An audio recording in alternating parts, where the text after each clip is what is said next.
Yeah, all good, thank you. How are you?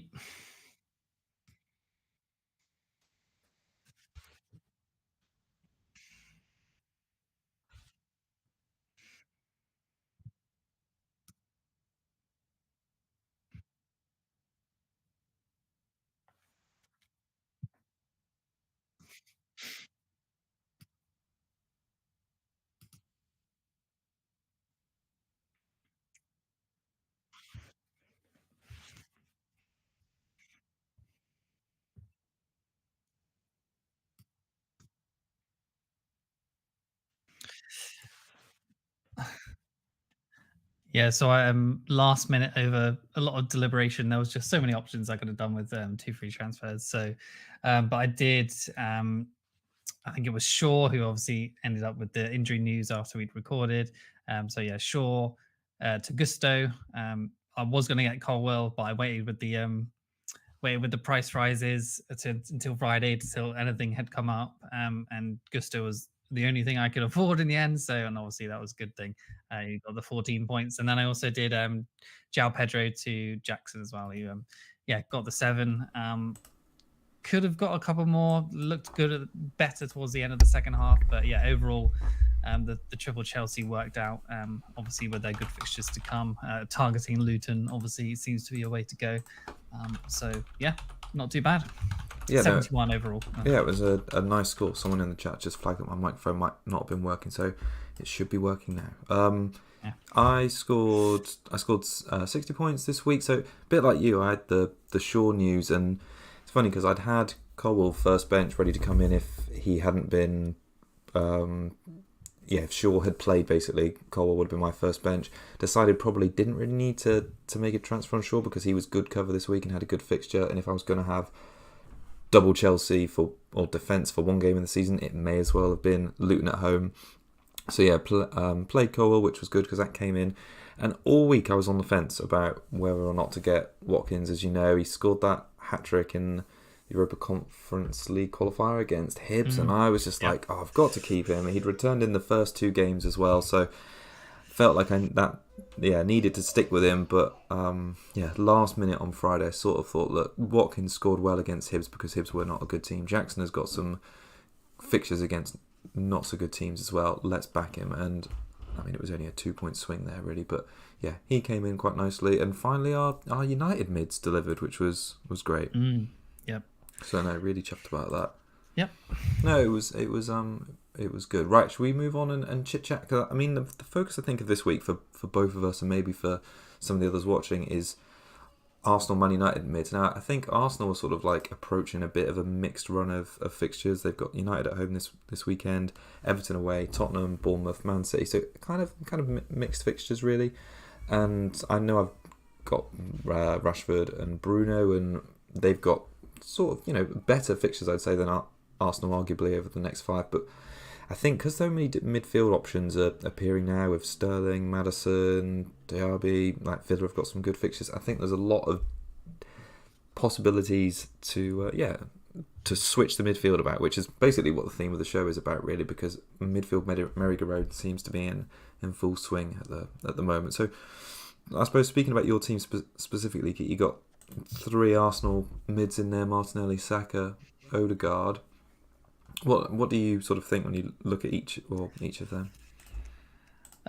It's probably one of them to go, but it feels like, obviously Man United have got those defensive injuries now. Shaw obviously out for a while.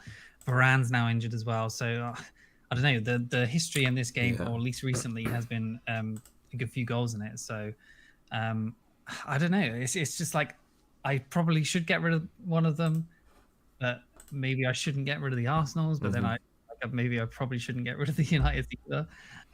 So yeah, I don't know. At this point, I could easily roll. I could easily get rid of one of them. Like, I don't know.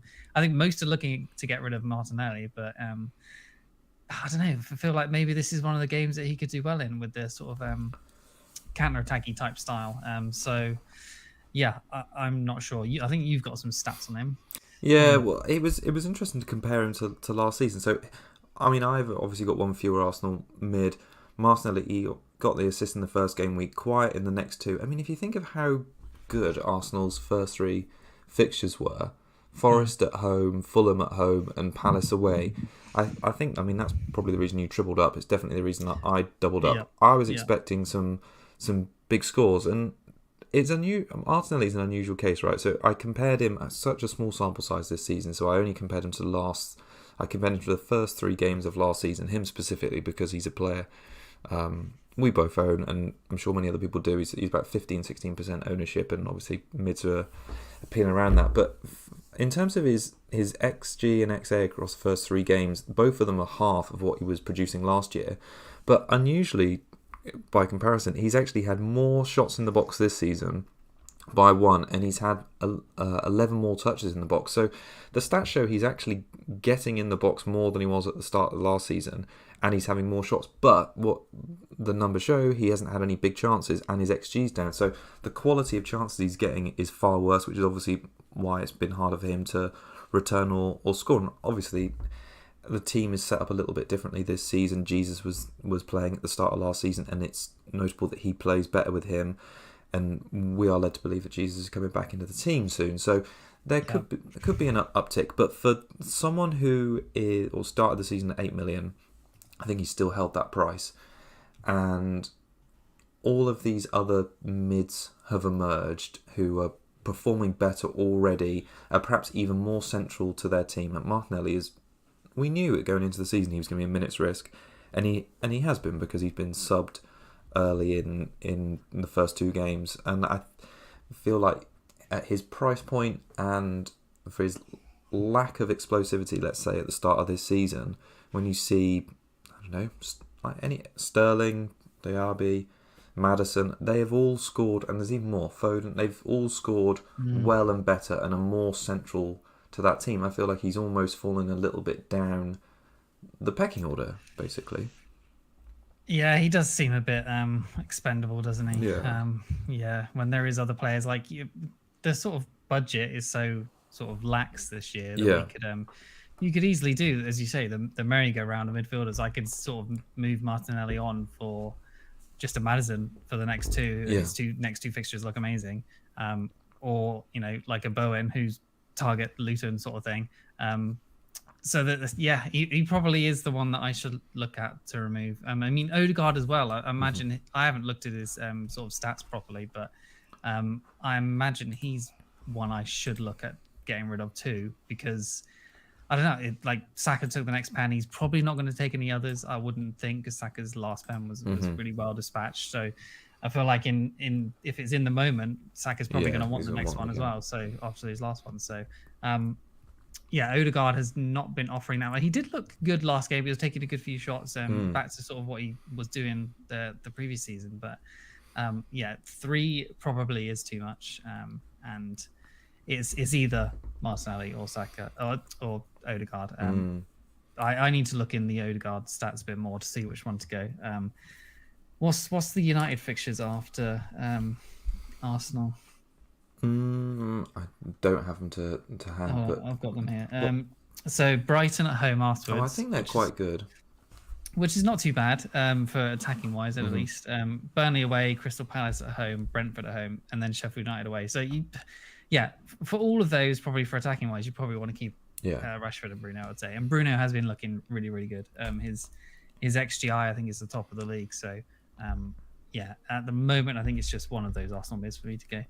Yeah, no, I agree. And it's strange, really, because I think, considering the fixtures they had to start the season, I feel like we were right to invest in them. But looking at them as a team, they have been, I think, just sloppy, really, and a bit disjointed. So that goal they scored or conceded against Fulham at the weekend, that was, I think, the 3rd time in 10 games they've conceded in the opening minute. I mean, that just does not set you up well to have a good game. Their defence otherwise from that is very good. Like, only conceded 7 shots on target this season. That's the 3rd best record after Man City and Crystal Palace.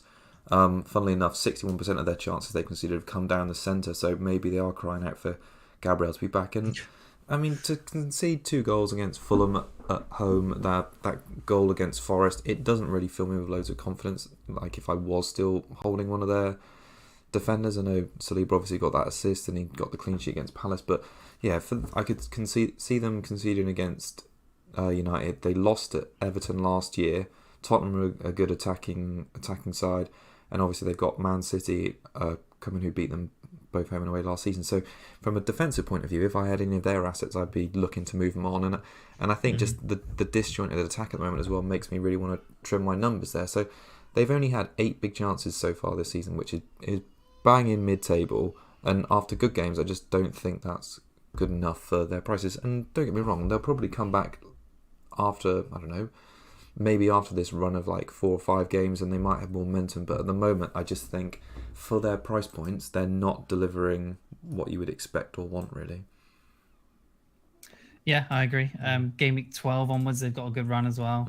So you can sort of look to bring them back in. Burnley home, Brentford away, Wolves at home, Luton away, Aston Villa away. That's nice. Yeah, that bunch looks amazing. So yeah, if you're selling now, it's not forever. No, exactly. I just think for what they're giving us right now, I mean, Saka not so much, but probably for you, Odegaard and Martinelli, one of those is probably looking at being moved on, really.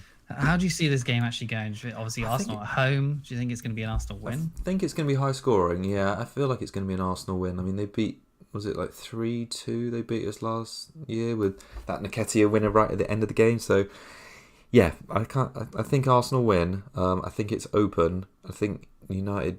I think there's goals for both teams, but Arsenal win. Maybe a 2-1. It could even be a 3-2 again. What about you? What do you think? It could even be like a flip either way, of like a 4-0 one way or something. Like the Bruno and Rashford could just click, and maybe Haaland actually starts eventually. That'd be quite exciting. So yeah, it's got possibilities of that, and obviously the United defense is looking a bit of a shambles. Obviously, I quite rate Lindelof. I think he's fine, a replacement for Varane, but then the Shaw is not there as well. So Delo on his unnatural side. So that's a bit of a worry. So other replacements as well for midfielders from Arsenal and United mids, etc. So talk of the town at the moment, obviously, Sterling. So yeah, absolutely. Yeah, after his obviously stellar performance last week, 7.1 million now, so he has risen already. 10.3% owned as of when I took the notes. It's probably higher than that. But yeah, his fixtures next are obviously Forest at home, Bournemouth away, Aston Villa at home, Fulham away, Burnley away. So the next 5 obviously great. The darling of Twitter, the darling of everyone at the moment, it seems like. But his juicer game as such is passed, I would say, in the Luton at home. So I personally are being a little bit more hesitant, even though I can't bring him in anyway because I got triple Chelsea. But Nottingham Forest next. Their XGC is 5.3 as a team, which is mid-table, and it was at 2.0 last week, which was 5th best through 2 weeks. So that suggests to me that Nottingham Forest are not going to be a pushover at all. That the defense has improved. Sterling took 6 shots versus over the first 3 weeks, 4 versus Luton. So Luton tax there maybe. 2 big chances so far, 4 key passes, 1 big chance created. XG of 1.21 and XA of 0.79. So the stats aren't that good. No, they're behind like Mbeumo for like XG, behind Diaby, for example, for XA. But the form on the eye test says he's played probably his 2 best games in a Chelsea shirt so far over the last 2. Low XG for that because of that first goal was like a mazy run and a solo effort. But Poch seems to love him, has the fixtures to continue doing well. We said the same thing about Jackson with the fixtures last week. Of just bring him in for a good round of fixtures and you just expect him to do well. And so if you can go for him and you feel like his form's going to continue, I don't see why not.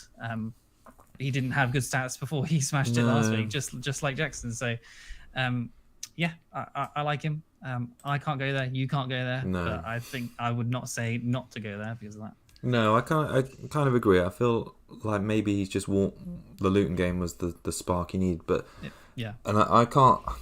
Even though I can't go there, I don't think I would anyway. I just think that Luton. Well, from what we've seen stats wise, like you said, I think he only had 1 shot in the box in the first 2 game weeks. His expected assist was like 0.1, so like he really wasn't pulling up trees in the first 2 game weeks, and it makes me think that Luton are just sadly that bad, or were that bad in that game.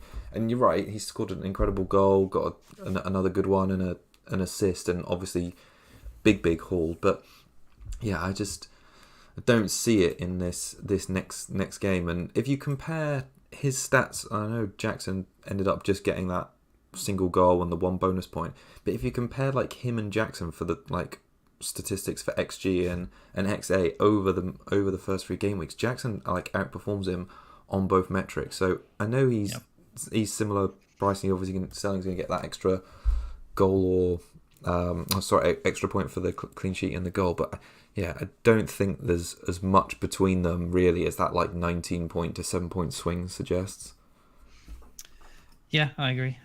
Could be Jackson. Jackson had a few good chances as well in that game, so he could have ended up on a haul, and Sterling's sort of goals may not have mattered or whatever. But so I think Jackson plus Sterling could be fine. Maybe a little bit overboard. I mean, the fixtures are there, I suppose. So yeah, up to you if you want to go for it, I guess. Yeah, not even after that Luton game. I think I just need another game still. I mean, I'd said that before I got Jackson last week. I was still unsure about Chelsea. I didn't want to trust them, or didn't trust them, and I think it's just such a banker game that I went for it. And the fact also that Luton have missed game week 2 and probably like a bit rusty. But yeah, I think this weekend, I think Forest are, as they've shown they've played like 3 awful away games to start the season. Arsenal they scored, United they scored 2. And made it like a really difficult game, and probably United only probably won because they had that player sent off.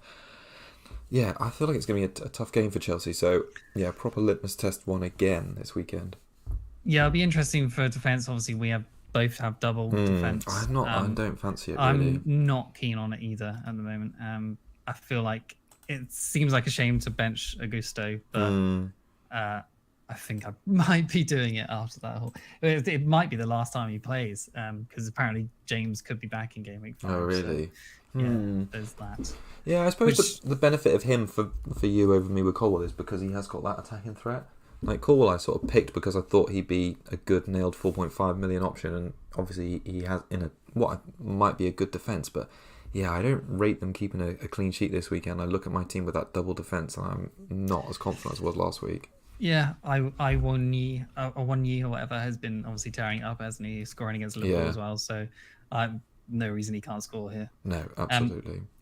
Okay, so another replacement, obviously, Mbeumo, 25% owned, 6.8 million now. He's on 3 price rises. That's so crazy, isn't it? If you started with him, you're probably laughing here. But yeah, his stats have sort of fallen off a little bit. He's only had 7 shots of all mids, which is not even in the top 20 of all mids. Big chances though at 4 is first. XG of 2.6 is first, and his non-pen XG is 1.08, which was 9th, and he was second after 2 weeks, and now he's 9th. So he's dropping down his stats a little bit. That's the Palace effect for you. Yeah, goal threat is still high, obviously, even without the pen XG. Shots volume, not good, as I said. Assist potential looks a little low too.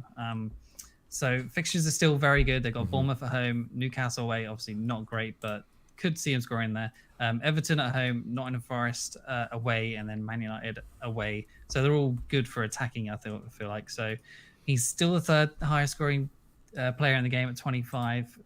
But I think possibly without penalties, perhaps showing that if he doesn't get a pen, or versus a low block / good defensive team, he may not end up doing so well. He may not be the banker that we're sort of expecting him to be. And like remember when Brentford first came into the league, his numbers were always like really good, but the thing about him was that he just couldn't finish. I feel like maybe with the penalties and those back-to-back first games have obviously helped increase his price. And he does have good fixtures, but I think the difficult game again will be Newcastle. I'm probably like a little bit past the idea of bringing him in. I was close to it last week, and thank God I didn't. Yeah, so was I. Yeah. Bruno. I almost just fancied that Palace game to be low scoring, and yeah, luckily for us it proved to be. Yeah, but for his owners, I kind of think you've still got 2 good games in the next 3, and I know people are sort of pinpointing between game week 4 and 5, so after this one to wildcard. So if you're in that boat as well, I think it makes sense to hold him before the Bournemouth game, and maybe even keep him just long enough for the Everton game, really. So yeah, you're right. His numbers dropped, and I think just because of that, he's not like as much on my radar as he would have been before. Yeah, there's just been new sort of new kids on the block that have just sort of arose in Bowens, the Fodens, the DRBs that we're all just looking at more as the new shiny toy.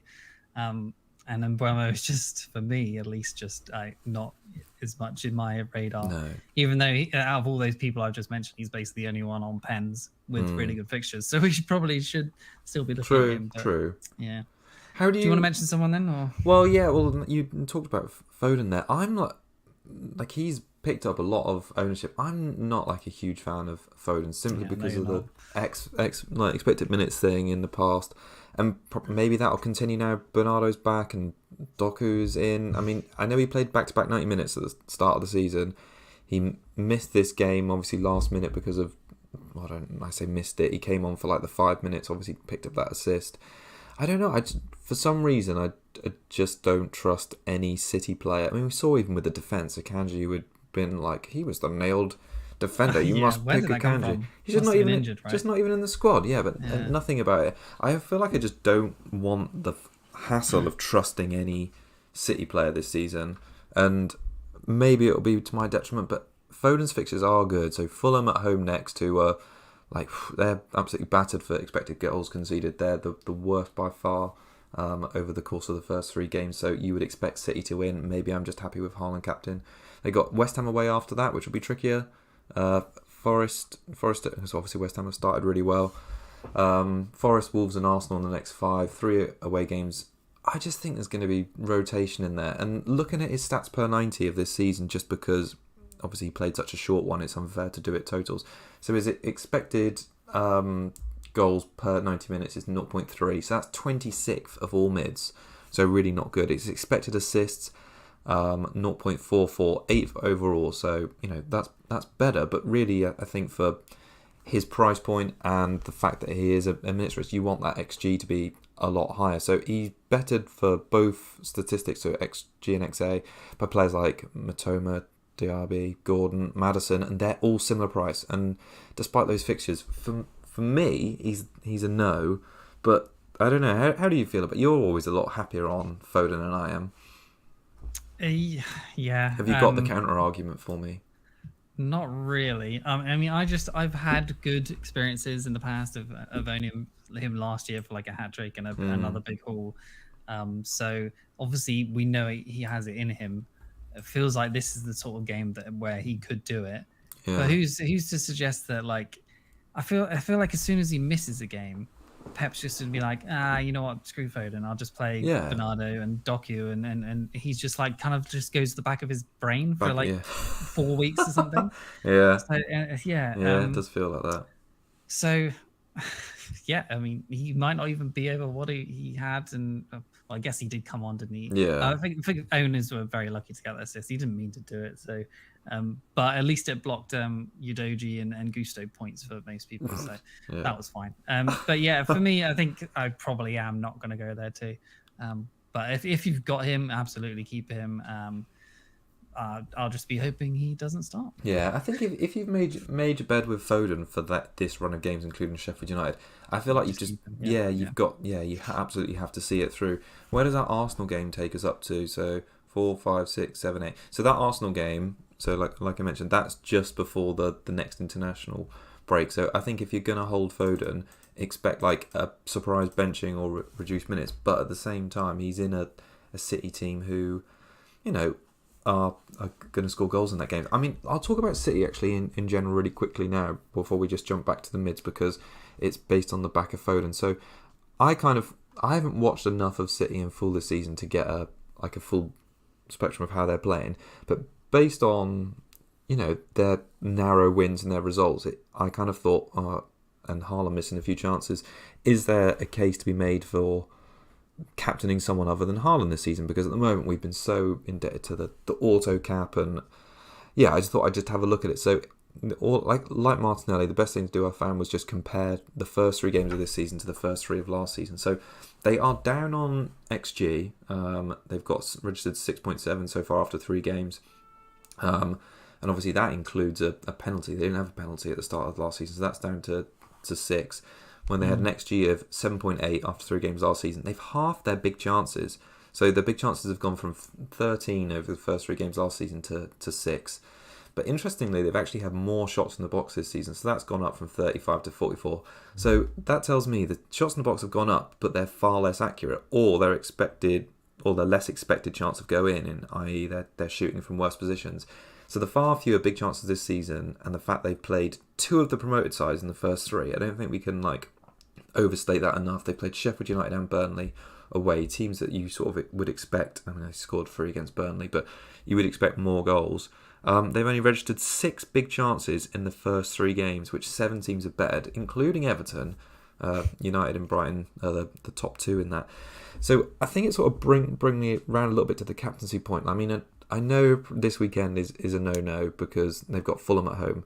But I don't know about you, but I'm feeling like further down the line against good defences, Saka or Rashford, maybe even Bruno, could be shouts, and we perhaps shouldn't be as scared. So Saka has outscored Haaland over the course of this season so far, which, to be honest, without checking that, I wouldn't have guessed. And obviously there's other players that have done it as well, Diaby and Mbeumo. So there is, I feel like I might be missing a trick this season, auto-captaining Haaland every game. I don't know what you think about that, but... Well, I think the robot of Haaland has got the exact same stats as he has from last year of 2 goals first game, 0 goals the next game, 1 goal in game week 3, and then the game week 4 last year was a hat-trick. So, wasn't it? Yeah, that could be on again. I feel like Fulham are there for the taking. Absolutely. And Haaland has been getting chances. He's been fluffing a few. So I feel like it's probably just going to click one game soon. And obviously it is the KDB effect of obviously being out, missing a bit of creativity. Absolutely. And obviously Mahrez as well as that. But I feel like, there's a hat-trick loading for this weekend at least. Yeah, I got to say, I'm really tempted. If I'm going to take a chance on it, I feel like the game after the international break, Man City go to West Ham, who I think have obviously looked a little bit better at the start of this season. Yeah. Haaland did well there last season, but obviously they're a different team. KDB played really well in that game. I think he set up maybe both goals. I don't know. Man United played Brighton at home, and Brighton were been pretty open in all of their games so far, conceding against Luton, Wolves, and obviously 3 goals against West Ham. I don't know. I'm tempted at the moment. It's a game week time, but I'm tempted by like a Bruno captaincy or a Rashford captaincy just early on in the season where might be able to make a gain on it. So I mean, we'll Matoma captaincy. No? Matoma captaincy. Yeah, no, Matoma's going that game week for me. Oh, okay. Fair. But yeah. So that pretty much wraps up my thoughts on City. Just basically, they aren't playing as well, and obviously that's probably due in part to losing KDB, Mahrez, and Gundo, and they've switched their focus to just their defence. So they've got an XGC, expected goals conceded, of 1 after 3 games so far this season, and after last season it was 3. So I mean, they've improved that by 300%. Which is funny. They still conceded last game, which is hilarious to Sheffield United. I know, it would have been great if they dropped points. I just feel like they're already motoring and they're going to be really solid. But anyway, should we jump back to the mids now? I've sort of covered Foden and City. Yep. So another one going slightly under the radar. Diaby, 6.6 million, 9.1%. If he was 1.9%, that would be great. But yeah, 9.1% owned. Obviously, Liverpool this weekend away, which is obviously not the best fixture to bring in. Oh, he's absolutely getting points this weekend. Yeah, probably, because they don't have VVD. No. And yeah, that defense has looked pretty shocking overall. Matip is old. Konate I guess is still injured. Gomez is not a great centre back to me. And then Trent is looking atrocious too. So there's. I guess the side that he is on, Robertson, he's probably a better defender than Trent and everything. But he's playing sort of OP, kind of just behind off Watkins, which is nice for a midfielder, obviously. 22 points so far, just 3 points behind Mbeumo, 1 behind Sterling. The man has quietly gone about his business, and obviously people talking about Bundesliga tax of the likes of Werner and Havertz and stuff like that. And that's not really applied to him. He's just gone straight in and playing excellently. So 8 shots so far, 1 big chance, 6 key passes, 3 big chances created, which is nice. An XG of 1.02 and an XA of 1.44. So those are good numbers.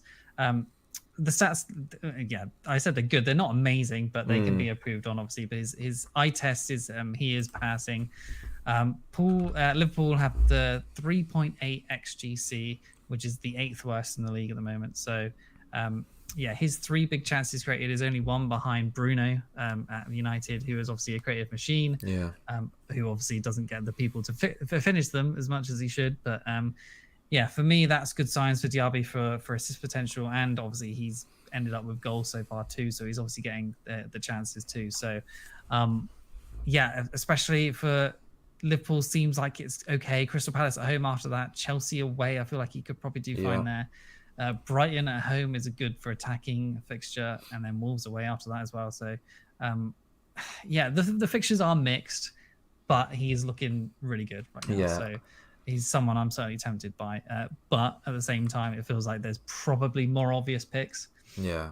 To be honest, I absolutely love him. I've been like planning ahead a little bit. So after to go into game week 5, like I say, Brighton's fixtures really flip then, because Mitoma's got Man United away, Bournemouth at home, Villa away, Liverpool and Man City in the 5. And I think Mitoma to Diaby just makes absolute sense. Like Villa's long-term fixtures, like you mentioned, up to Wolves there, but after that they got West Ham and Luton back-to-back at home, Forest away, Fulham at home, Tottenham away, Bournemouth at home. So basically up to game week 14 from game week 5, they've just got like fixtures you would just easily leave him in for. So yeah, no, Diaby's definitely coming in for me from then, and hopefully this weekend he stays like a little bit quiet just so he doesn't get as much traction. So yeah, I think he can score, but yeah, let's hope he doesn't. I can see a goal, maybe a goal assist. There's probably gonna be goals in that game, probably like a 2-2 or a 3-2 or something like that. Like, yeah, it's gonna be open, I feel like. Hopefully Watkins can finally score in the league, not just like jam these assists off his shin and head. Well, he's consistent, isn't he? He is. He's sort of like a Kane now, I guess, in the sort of striker role where he just seems to be returning, even if he's not playing that well. And when he starts firing the goals in, then he's going to be a really good asset this year, because obviously we don't have that really premium striker other than Haaland now. So yeah, it maybe Watkins. Yeah, I need to see like another week of Jackson to see if he can be that. But yeah, for those fixtures, I would absolutely be okay with double Villa attack with Watkins and Diaby. I feel like they score in all of those games, to be honest.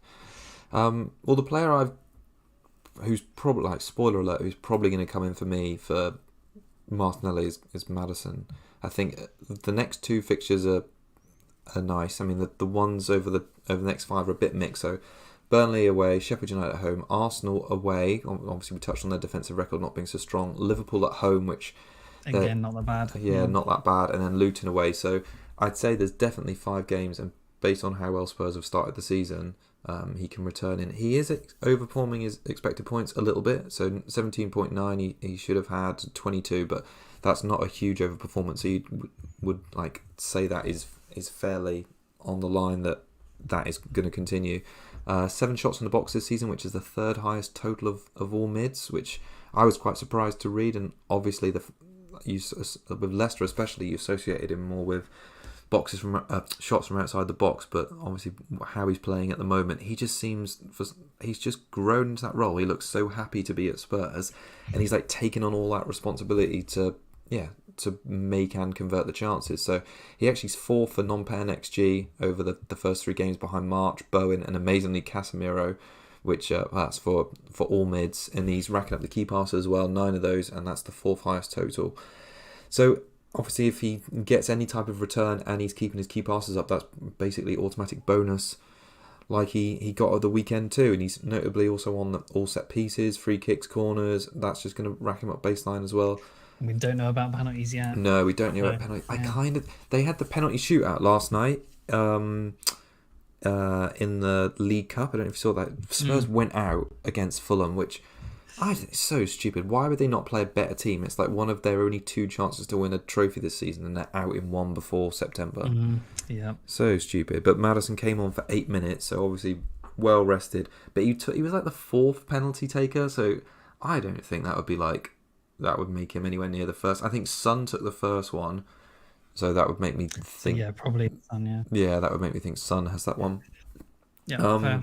Yeah, Burnley up next. Obviously, they conceded on average 4 big chances in their first 2 games against City and Villa. What do you think of Maddison?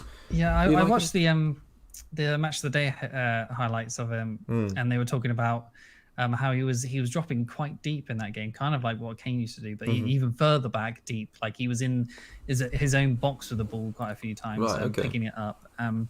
But obviously that didn't affect him sort of getting all the shots off, getting in behind the last man for his goal and stuff like that. So I'd be worried if that sort of continues, but I don't know. I hope it doesn't, basically. But I feel like he probably is the no-brainer for the next 2. Yeah. And then it's, even after that, because after Liverpool they got Luton, so yeah. And then those 2 fixtures, he's got 2 assists against Man United already. So he sort of proved that he can do it in one of the bigger games already. So he might be fixture proof for all we know at the moment. And yeah, it's hard to look past that Burnley. I kind of don't think the Burnley fixture is easy. I didn't think they'd go away to Bournemouth and keep a clean sheet and stuff like that and win 2-0. So so yeah, I'm probably expecting something of the same. Yeah, I'm not sure, but I think he probably is my transfer. Yeah. Yeah, I just think that the fact that Burnley conceded, like, maybe I'm underestimating Villa a little bit, because I do think they are good, but yeah, the fact that they conceded 4 big chances in that game, they were quite open, 3 goals conceded. I just think that they don't obviously we know that now Burnley don't play how they used to when they were in the league. They're a bit more progressive than they were under Sean Dyche, and I think more to the opposite side of that, I think Spurs now seem to like having the ball, and he seems to be central to that. I think one of the major stats is he's got, like I mentioned last week, most touches he's in sort of like the top 10 for midfielders for just basically touches in the final third and passes. So he's obviously being found in those right areas, and yeah, I think the more that keeps happening, the better chance he's obviously got of getting his way to some points. What's his ownership at? I don't know, actually. Just under 18%, or just over. So he's still a differential. Yeah, and I think if I was gonna get on anyone this week for fixture, he's probably behind Bowen, but probably Foden, maybe similar to Sterling. So I don't think there's a lot to choose between it, and obviously he's more expensive than some of these, but I kind of think that he's more of a long-term hold than the others. It's kind of annoying that he's gone up 2 already. I know, already. And like when you've got Martinelli, you're only getting 0.3 in the bank. You're not sort of getting much money at all from him, which is a bit frustrating. Yeah, no, I agree. I'm trying not to think too much about the budget yet, and maybe just more about the fixture especially. And I think from a long-term point of view, I like him the most. Do you want to mention Bowen? Obviously, he's just got the fixture to go for it. The obviously the one that everyone is targeting, Luton everywhere, and obviously had a really good game last week. So, yeah. I don't know what do you think about Bowen at the minute? Obviously, they've looked good. He's looked good. Yeah. But the fixtures are that sort of awkward that I'm not going there. Just I don't want to go too, like, if I'm going to bring someone in, I don't want to go just for one game. Yeah. I'd rather have like a bunch of like 2 to 3 that they're good for. And obviously people will be looking at wildcards, so you probably can do this, but at the same time, not for me.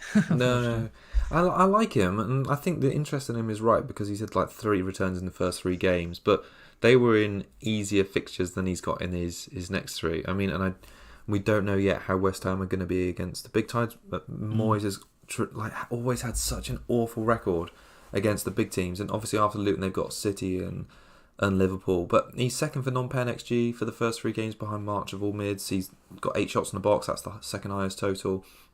18 touches in the box, isn't in the top 10, but sort of shows especially how they played against that Brighton game, that they were happy to play on the counter-attack against teams who had the ball. Yeah, he feels like counter-attack dependent to me. Yeah, and I think they played that way against Chelsea, and I don't...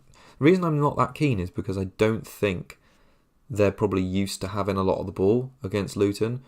And I think that's probably what's going to happen. And Luton's first game at home in the Premier League, I think that's true. a bit of a factor as well. I know their form is Friday crap. night too. Yeah. So a single game, yeah. Yeah, so I don't know. I don't think he's... I think I could see a return, but I don't think he's going to haul like he did in that game. And you're right. And after that, I don't think I'd want him for the very sort of the short term of those next 2 fixtures after that. So, yeah, he's done well. Mixed fixtures. I'd be interested to know if anyone in our chat has him or wants to get him in or wants to get rid of him. But yeah, I don't think Foden's the one for me. Bowen, you mean? Sorry, Bowen. I do mean yeah. Bowen. Yeah. Yeah, fair. Okay, last one to mention. Eze at 6.4 million. Oh, yeah. So he's obviously gone down in price. Not really done much this season so far. 11.1% owned now, but the fixtures are looking pretty good over the next 5. So Wolves at home, Villa away. I think they could probably get something attacking wise there. Fulham at home. Man United away, again, possibly something attacking wise, and then Nottingham Forest at home. So the 3 at home fixtures look fantastic. Yeah. Palace team XG is 4.07, and Eze's XG is 0.41. So he's basically had no XG, which is not great, but he's had 16 shots. So his shots have either been blocked or very low XG going over the bar or whatever, which is 3 above Bruno, which is the next best. But he's had 0 big chances, which is obviously not great, but an XA of 0.85, which is pretty high, 9 key passes and 1 big chance created. So he is dominating the ball. He's kind of like a Maddison for Palace. So many key passes. So what's he missing so far? Like possibly just a clinical striker.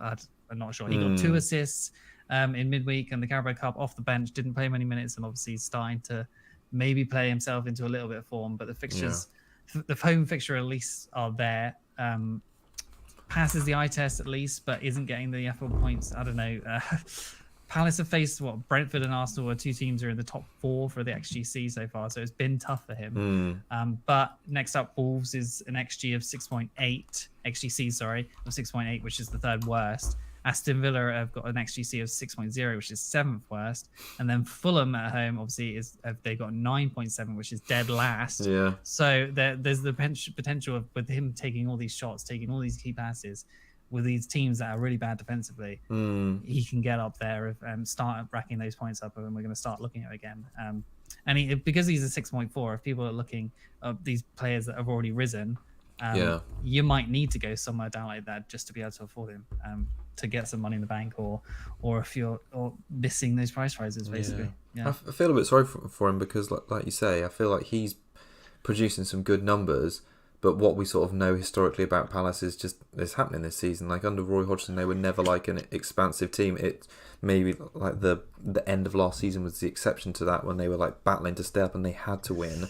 Yeah. But yeah, considering they had a game against Sheffield United and Brentford. They scored 2 goals in 3 games. It's not. He's going to come good soon, I would say. Yeah, I would say those home games are the ones that he will. Yeah. But let's just see. If he's not scored in those 3 games, I'd feel a bit worried as an owner. And obviously on Bowen quickly, obviously that Kudus has just turned up. I imagine he won't start this Luton game, but he'd probably come off the bench. And that West Ham team is a completely different beast this year. Yeah. So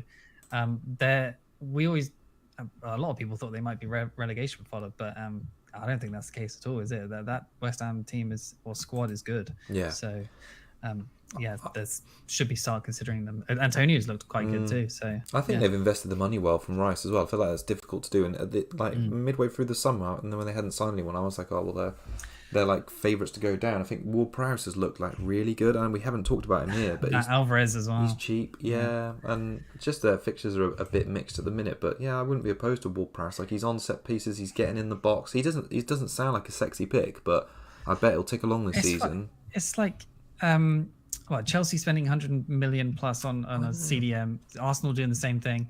Whereas they've just gone and got Alvarez, which is who's a really good CDM from Ajax. And I don't know why other teams haven't looked at him, because he's quality. And then they've also got Ward-Prowse, who's basically just the same thing, but a kind of bit more box to box, and they've done really well. Yeah, I think they have as well. I don't know a lot about Kudus, but like a lot of people have said he is. I'm excited. 6.5 million mid. Which I didn't expect. I thought he might go in as a forward. So I'll be looking at him sometime soon. Definitely. For sure. Is there anything else you want to chit chat about before we do jump onto the teams? I know you've got a bit about defense. A little bit about defense.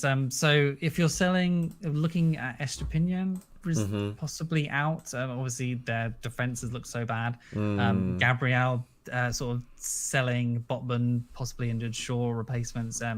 Just to mention Cash, who obviously got his massive 17-point haul this weekend. Yeah, got it.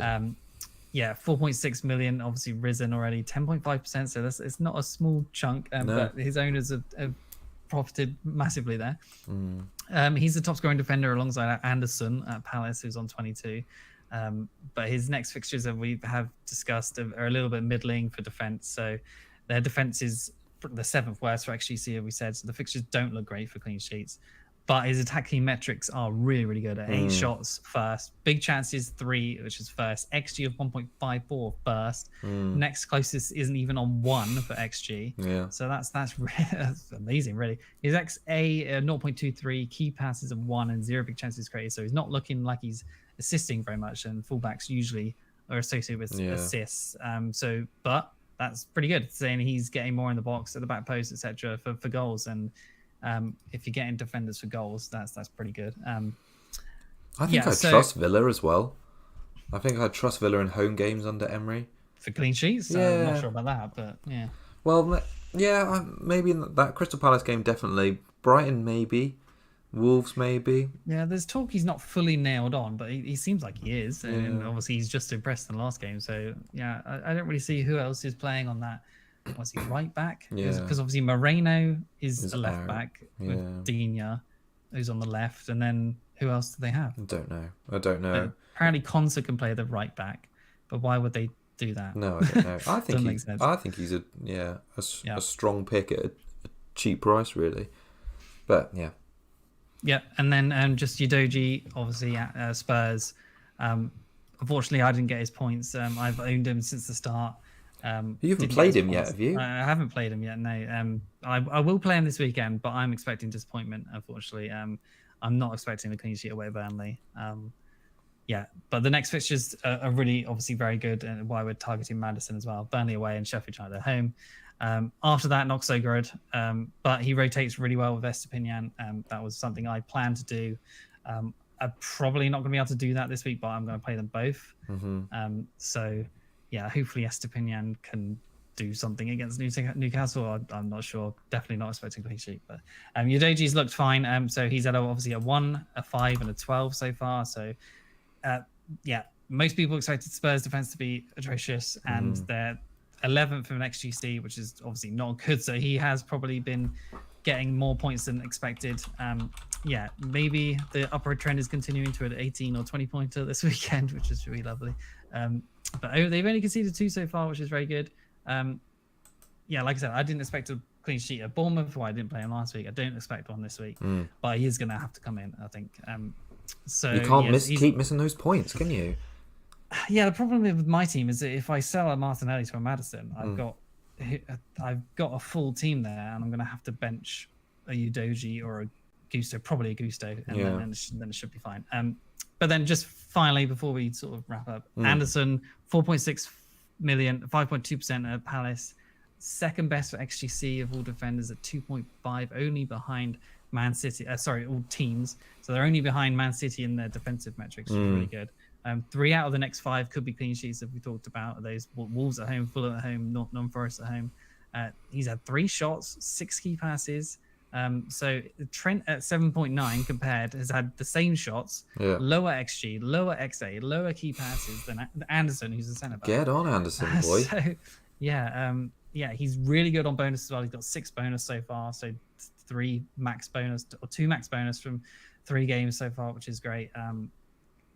If you want a sort of nailed on player who looks like he's going to be getting clean sheets for a cheap price, he's certainly someone you should consider. Yeah, definitely.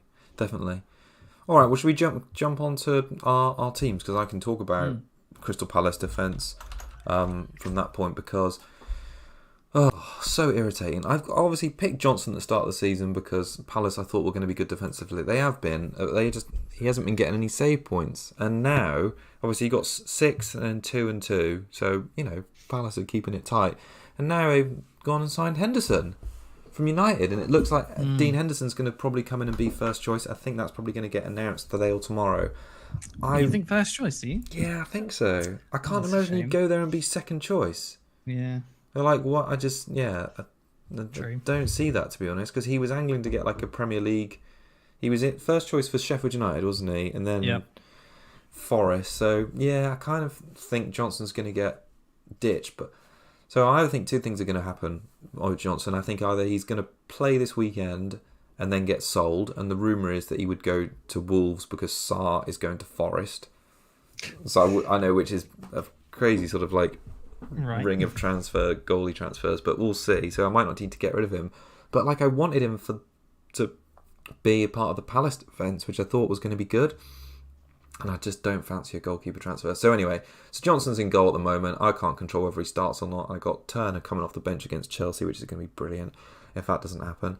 The back line, I'm playing Colwell, Estupiñán and Chilwell.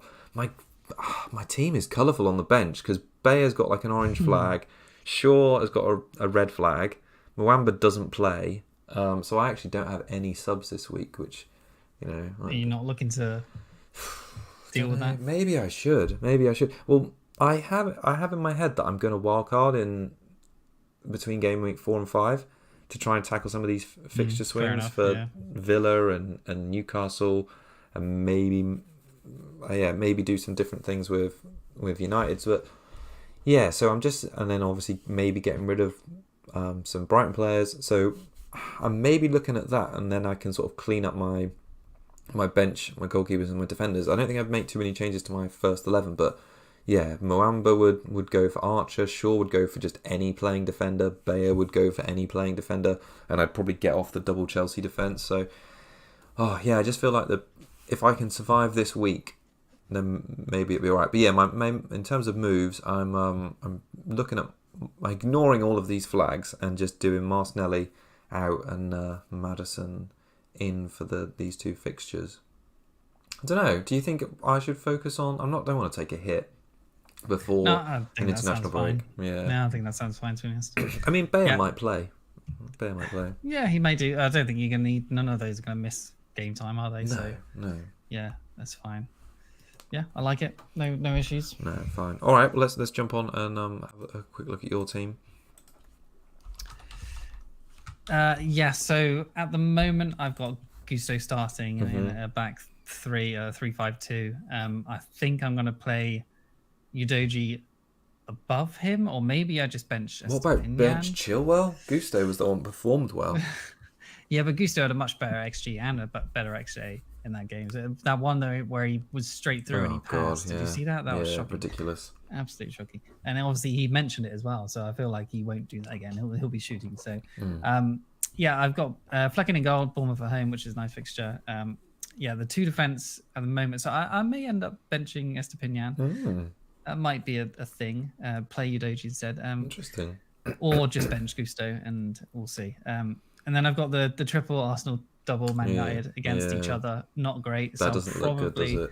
Maybe end up doing the Martinelli to Maddison as well, or Odegaard. It could be either one, to be honest. Odegaard's obviously nailed on down for minutes, possibly some pens at some point, and free kick. Is he on free kick? I think he is. Yeah. And he was looking better the last game, I feel like. So at the moment, it feels like he's a better pick than Martinelli. Yeah. Martinelli probably out. Haaland obviously captain at Fulham at home. Jackson, Nottingham Forest at home, feels good. And then it's just to decide on those defenders, really. I need to obviously switch the Kabore and Mubama thing. But apparently Ings might be heading out as their backup striker. So I can't remember who it was to. I think it was somewhere in the Premier League. It might have been Everton, actually. which is interesting. So Mubama should, because he will be the sort of backup to Antonio, then get minutes off the bench because Antonio never seems to last 90. That could be. I feel like he should have played. I feel like he should have got minutes already. Like he's probably better than Ings, or not obviously not Premier League proven, but I feel like he's played so well in the preseason that he should be getting minutes off the bench. Yeah, so, yeah. Well, even if he gets any minutes, is like just a backup for me this weekend, just to have a 1-pointer on there. And but Bayer could play. Apparently it was only a small injury, so maybe I don't need to worry about it. But no, I agree. I think the team looks good. But like you say, if you don't make a transfer and you've got like 5 players in the 4:30 on Sunday, I suppose you would be hoping for goals. But if it's a 0-0, you'd be furious. Oh, it'd be it would ruin the very nice green arrow I had from last week. Yeah. Nah, fine. All right. I don't think there's much more to add, is there? No, I don't think so. Take well, thanks everyone for joining us. Just seeing if we've got any questions in the chat that's worth. Davro mentioned about Nunes to take minutes off Foden. Well, maybe when that happens. Yeah. So that will be interesting. I think he's under threat from everyone. Matthew McGuinness mentioned earlier that Konsa played right back when Cash was on the bench, like you said. I also like Awoni. Is it how you pronounce that from Nottingham Forest? Awoni, I think. Yeah, Nisham. I struggled with it earlier. Yeah, Nisham in the chat mentioned it earlier. And we haven't really talked about forwards tonight because it's all about midfield rotation. But yeah, he's on just an unbelievable scoring spree at the moment, isn't he? And could be a great option. I can see him scoring against Chelsea. That's for sure. So that's why I want to bench at least one of them. Do you want to answer Harry Dawson's question? It said his dilemma this week is to bench Martinelli or Wissa.